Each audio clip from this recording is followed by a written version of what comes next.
Hello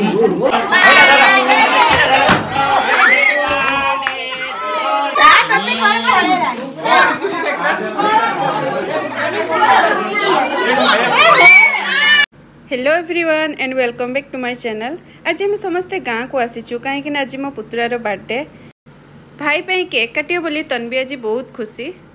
देखुना cake काटी सारिया पर भाई भौणी केमती केक खाइबारे बिजी। आमे से दिन गाँव में राति समस्ते रही जाइथिलु आ मॉर्निंग रे बड़माता आंब काटी समस्त को दौरान खायापी। गाँव में किंतु बहुत भेराइटी आंब एटा फुड्री आंब एठी तो बहुत प्रकार आंब अच्छे किंतु मैं सब ना जानी बार थिला बोली समस्ते गड़िया को जाइथिले माछ धरिया पई। बापा बड़ापा नना समस्ते मिसी गड़िया माछ धरचंती। एठी तन्वी किछि टिप्स दोछि सेमानको माछ धरिया पई। गेले के पानी को जिवो ये होचंती मो बड़ नना माने देढ़सुर तांको गड़िया रे जाल पकेवा भल भाबरे जना। बापरे केते सारा माछ जाल रे पड़ीची। बड़ापा एबे जाल को धरिकी नेकी आछंती आ समस्त बसी माछ को बाछुचंती। आपण मानको जणा छै एटा की माछ मु तो जाने नै। आपण माने कमेंट रे प्लीज कहबे एटा की माछ। एटा होची माछ मार्केट रे माछ को बछा होची समस्त मिसी की माछ बाछुचंती।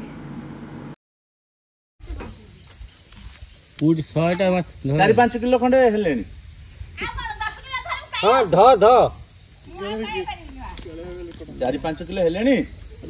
मां को डाक खाए दो दी जण बिसी चले दियो। एटा इंडोनेशिया ना हे गला भाउजो डाकी दे भाउजो करेओ भाउजो माने मते माछ करे आसेनी बोली समान मते चिड़ौचंती। ए जल्दी केला से खाइगे सो। एपटी तन्वीर बापा गोटे माछ को आनी के तन्वी को डरौचंती। ये होचंती मो बड़ माँ सी बसी सब माछ को काटुचंती। एपटे भाई भौणी रो खेल चली। भाई भौणी रोषेई कर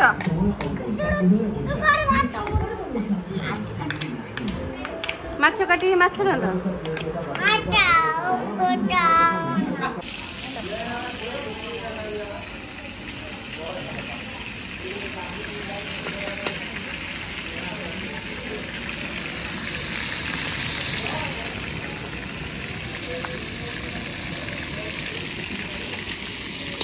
मु बसी माछ भाजुले समस्ते गरमा गरम माछ भजा खाऊले। पाखापाखि 4-5 केजी माछ भाजी सारिया पर पुणी बसी मटन रांधि।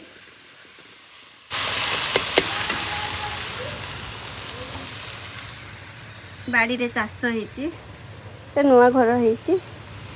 आगुरी आमर ये पूरा सामनार घर था भंगा होती घर होती बड़ापा कर। गरम रे हालत पूरा खराब फिर भी खुशी लगे रोषे करने जो समस्ते खुशी रे खाती। मु बसी बाहर रोषे करी और बड़ माँ लगे गच सब देखुली कि सुंदर भाव में से छोट फार्मटे कर अल्प अल्प सब प्रकार गच लगे। बास देखु देखु मो रोषे भी सरीगला। मु समस्त बाढ़ी देती खाई समस्ते कहते बहुत भल होली।